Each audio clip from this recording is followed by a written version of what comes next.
Hello folks, I got a question for you.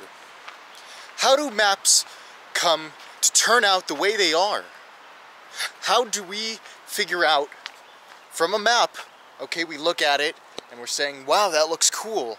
How do they come up with the borders for states, for counties, for towns? How are cities' grids so uniform and straight? It's not just guesswork, it takes a lot of precise calculations, and ever since America was a country, even before, when America was full of colonies, surveyors would go out into the frontier and survey, map out based on various mathematics, calculations, and plot it all on a map. And that's how we get the states, how they come to be. That's how we get all the counties of Oregon, the state we're in. That's how we get today's destination and its streets to be very parallel with each other in a grid-like pattern. In order to make the burdensome task of surveying everything you see around you a little more easy, a little more efficient, surveyors have long used an origination point, and these points allowed further measurements to be taken and calculated from that original point. Here in the Pacific Northwest, there is no greater origination point than the origination point we're standing on. This is the Willamette Stone, and this is the basis for all surveying and mapping measurements. Not just in Oregon, but also in Washington and the greater Pacific Northwest. Now, although we're just in the middle of the woods, away from the real core, the real heart of today's destination, it all starts here with the Willamette Stone. It's from this Willamette Stone that the first lines were drawn, mapping out what comes to be the Pacific Northwest. The line of the Willamette Meridian went south to California, up to the Puget Sound. And the Willamette baseline went west to the Pacific Ocean and east to Idaho. From here, miles and miles of farmland were divvied up for the eager people heading west towards Oregon country. Maybe by the Oregon Trail, maybe across the seas. Either way, this is the prime foundation for all that we see on a map of the state of Oregon.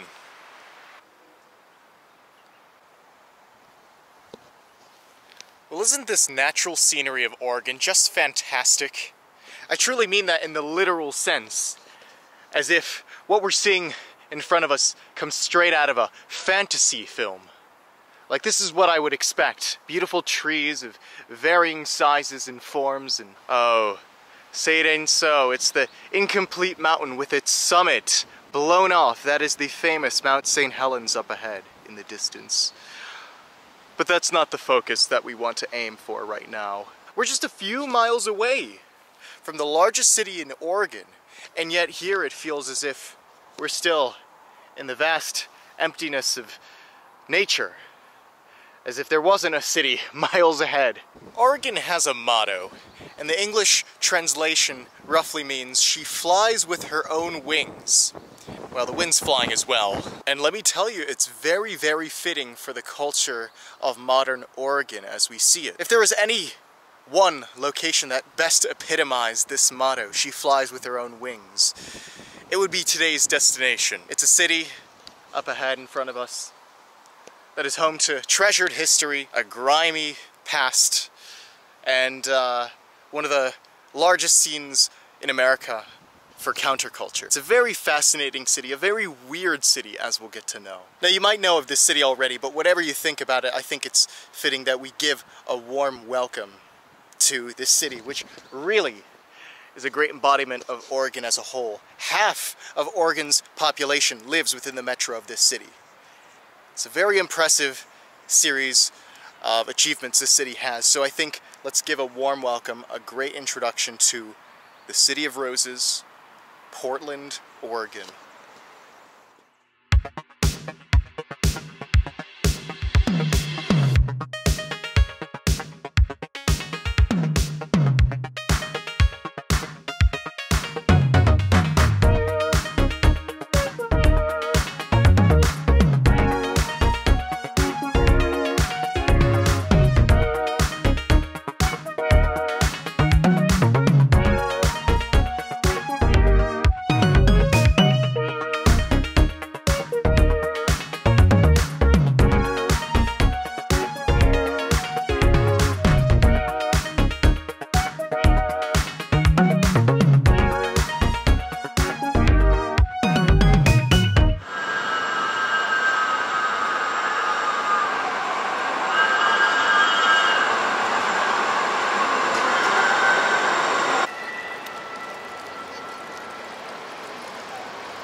Well, we're in downtown Portland.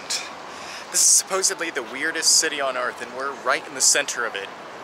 Pioneer Square Courthouse is what you'll see right in front of you if you're right in the center of it all. This is a historic district. Yeah. Lots of stuff going on. It's a very nice day. Everyone's out and about. People relaxing, listening to music. Guy on a hacky sack. And, well, let me just tell you right out of the gate, this city, for all it's worth, ups and downs, you can't argue that it has one of the most aesthetically pleasing flags in the whole country. Honestly, it looks beautiful. Way to go, Portland. Your flag is amazing, and I wish other cities sort of followed suit and made nice flags.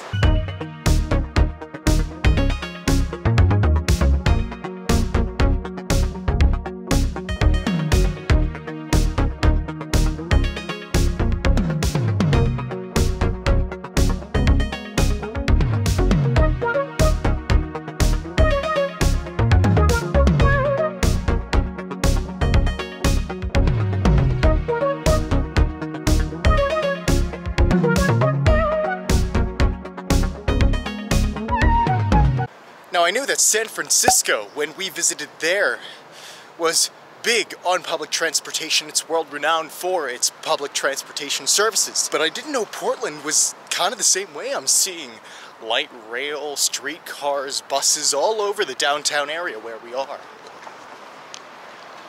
This place is full of skyscrapers, but also beautiful gardens and places to admire botanical beauty, as well as the creation of mankind.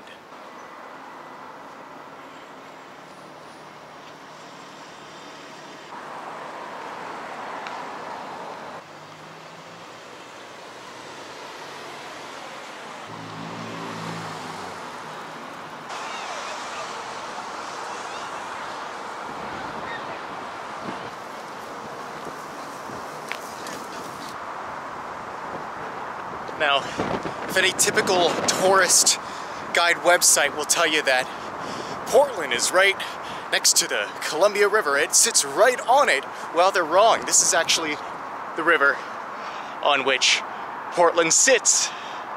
This is the Willamette River, and back in Salem we got to see a little arm, same general waters, but this is the actual Willamette downstream, much more filled with not only water but a lot of water traffic. You see boats in all shapes and sizes for all purposes. Some are tourist boats like the little mini yacht over there, but sometimes you'll see commercial barges along this Willamette River.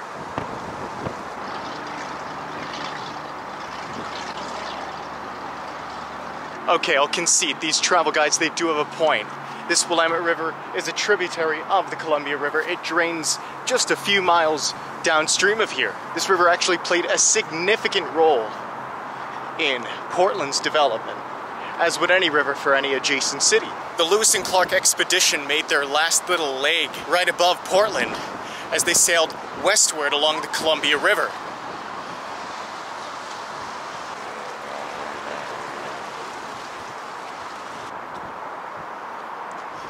By the year 1805, a year after Lewis and Clark departed on their westward journey, they arrived to the Columbia River just north of the area that would come to be Portland.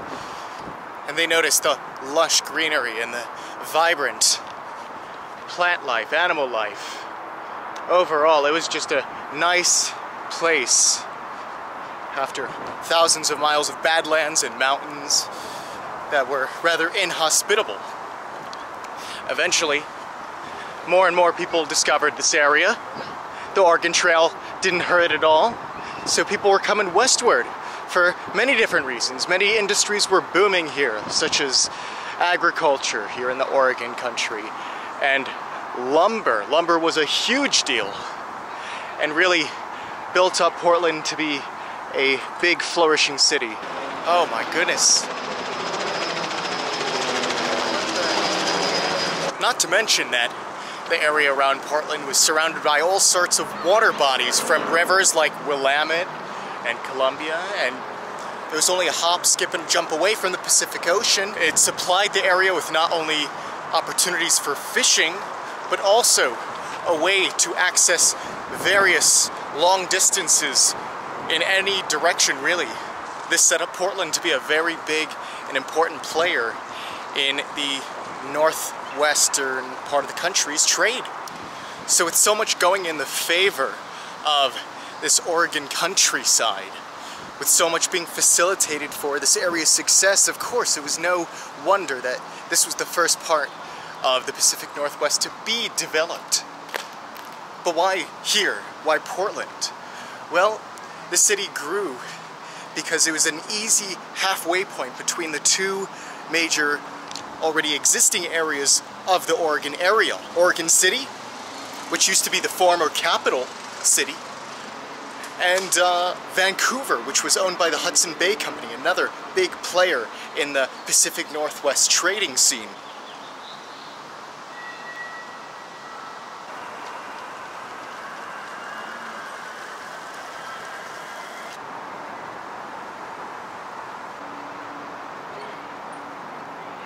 As the years went on, Portland too entered the industrial age. They were a big city for steel manufacturing and steel production. Kind of like the Pittsburgh of the West Coast, if you will. Then it got kind of weird. I mean, Portland today is weird, but I mean a different type of weird. Portland soon gained the reputation of one of the world's, yes, the world's most dirty, grimy, dangerous, corrupt cities. It was bad. A lot of corruption in the administrative positions here in Portland. A lot of lawlessness, and I'm not talking about your old frontier Wild West town. No, it was very violent.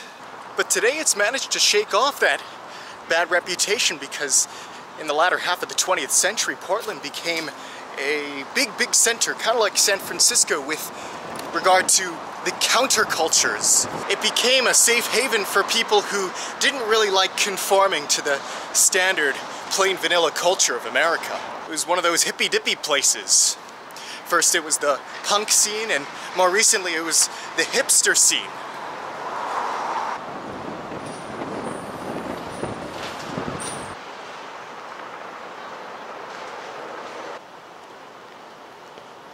See, this is exactly what I'm talking about. The people of Portland have embraced this wholeheartedly, the idea that this may just be the weirdest place in the country.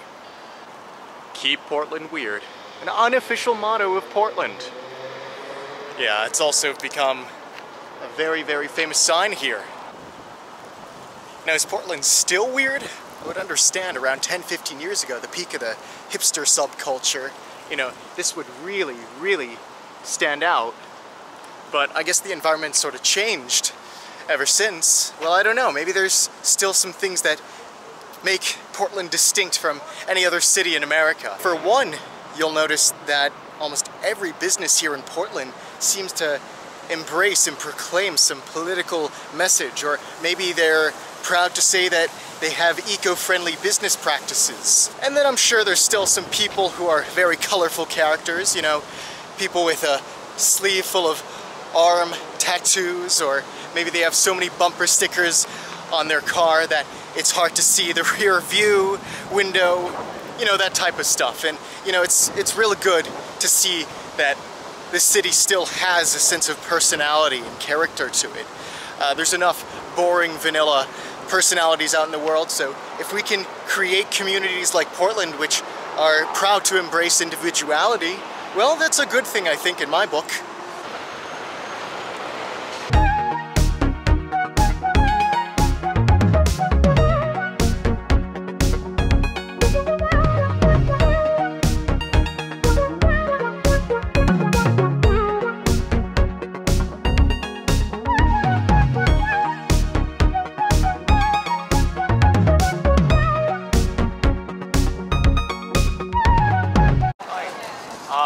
I only have $1 in my wallet, but, you know.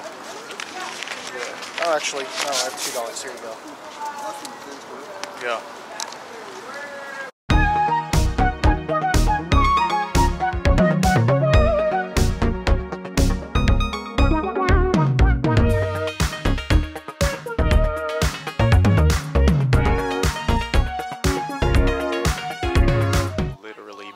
bookstore in America. I wonder if we can find any books about our last trip. That was Powell's Books. If nothing else, visit there. Such a cool place. It's not your ordinary bookstore.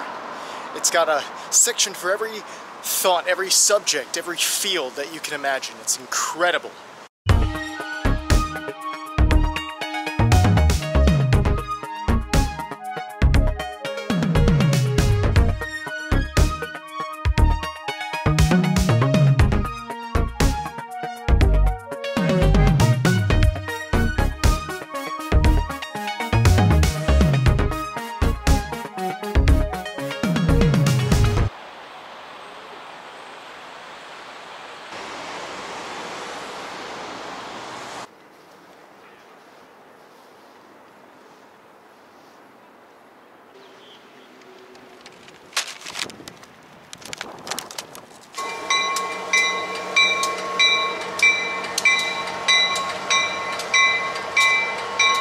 Before we end the day here in Portland, I do want to stress one main thing. I do want to bring something to the forefront of everybody's attention here. It's mid-May 2023. As of the time I'm recording this video, I have been to almost 200 locations in the US. Of all of these locations that we have gone to together, none has been more filled with an epidemic of homelessness than Portland. Throughout the day, it's impossible just to avoid the amount of people begging for change, asking for whatever, living in tents. You see them on every block. Tent cities, essentially. Shopping carts abandoned everywhere with things you know homeless people are keeping. Something is seriously wrong in Portland with just the number of people homeless, or number of people who need some sort of help. And honestly, it really disturbs me walking through and seeing how many people are in need of some sort of assistance. Shouldn't the municipal government of Portland be able to take on this problem? Did it create such problems? I don't know. I'm not sure, because I'm no political expert.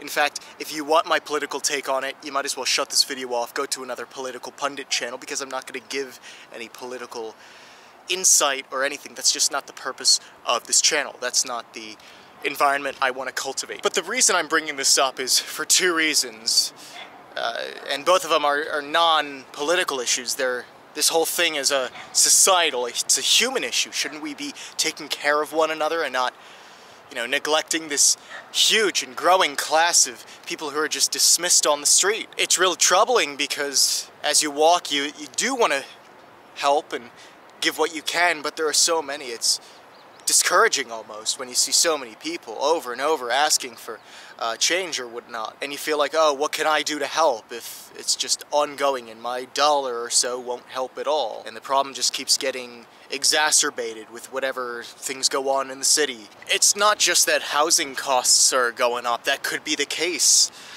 but there's people who are seriously mentally ill on the street, talking to themselves, repeating dialogue over and over to nobody but their own internal psyche. It's rather unfortunate. It's very unfortunate watching one go by after another after another. It's just really, really sad to see so many people, whether it's making obscene gestures or just yelling to thin air, nobody listening. These people are lost souls. Honestly, it's hard for me to understand the crux of the problem. I don't know. I haven't been in Portland or any of these West Coast cities that long. I'm just a mere tourist. Is it the government's fault? Is it the responsibility of the government to take care of these people, or at least give, basic level needs?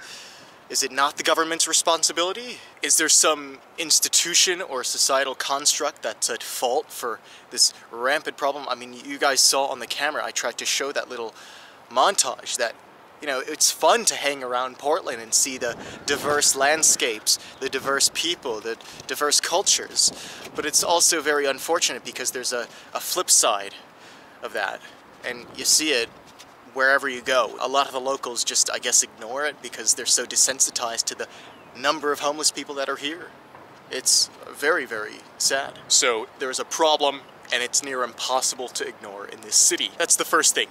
The second thing is, I don't want me saying this to add to the level of hysteria that is plaguing a lot of these locations. You know, there's so many people saying, don't even dare go there, it's unsafe, there's so much you have to worry about. And to that I respond with, well, do you trust that people have common sense enough to just, you know, play it smart? Maybe there's some people without common sense, and maybe they're the ones to avoid these cities, but if you just have common sense as you would treat any other place or location that you visit, it's more or less going to be the same experience, really. I mean, this was no more frightening than any other place with a high level of crime or poverty or whatever. It's a big city with big city problems, and so for those people who say, oh, don't even dare think about going to these places, well, how discouraging to people who want to broaden their horizons and learn about the world to say, no, this is off limits. So just because there's these problems going on in these big cities doesn't mean with proper care and precaution that you could still enjoy the day here. So that's the second thing. You can listen, but sometimes it's best not to take seriously the advice of people who are closed off to risk. I think it's good to indulge in a little risk so that you can have that better life experience. And when you play it too safe and when you get too complacent in life, that's when you become closed off and little things that shouldn't scare you begin to scare you. But I'm not going to end this video in Portland off on a bad note. No. We have exited downtown and we're now in North Portland. Can you believe it? Portland, a city of 650,000, has unique districts. There's about 4 or 5 unique districts.